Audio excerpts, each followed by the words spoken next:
يمكن ده اهم سؤال انا سالته النهارده. لأي مدى حضرتك شايف انه الشركة واهدافها ورؤيتها بتتماشى مع رؤية مصر للتنمية 2030؟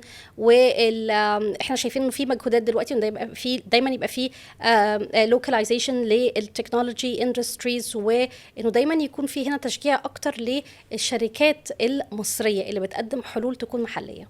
والله بص حضرتك، ده سؤال بصراحه انا شايفه سؤال عبقري، يمكن ده اهم سؤال انا سالته النهارده. الفكره كلها ان احنا دايما بنميل للغرب شويه، وده بيتعارض مع اللي احنا عايزينه دلوقتي. ليه؟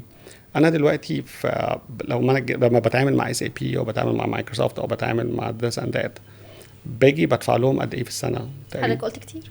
كتير قوي، صح كده؟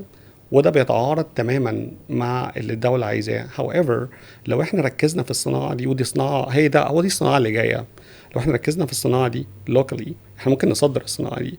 يعني انا دلوقتي هنا في مصر مثلا، لو انا ببيع البروجرام ده مثلا let's say ب X amount of EGP amount، ما انا ممكن ابيعه بره ب X هيبقى amount of فيه dollars. فالدولارز بالظبط بدل كده ما هيكون بنحولها في لبره، ما الدولارز دي بتدخلها هتيجي جوه. هنا. انا ببقى شايف ان الدوله رايحه شويه مثلا في تطبيقاتها في الاي ار بيز لمثلا برامج كبيره ويل ريكوجنايزد عشان الستاندردز بتاعتها، زي مثلا اس اي بي مايكروسوفت اند سو اون.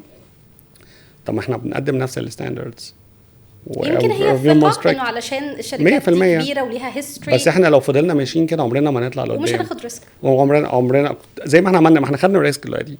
فاللي مش هياخد ريسك هو ممكن فعلا ما يفشلش، بس مش هينجح، هيفضل واقف مكانه. لازم حد ياخد خطوة، بس لازم حد ياخد خطوه، وحضراتكم اخدتوا. واحنا خدنا خطوه.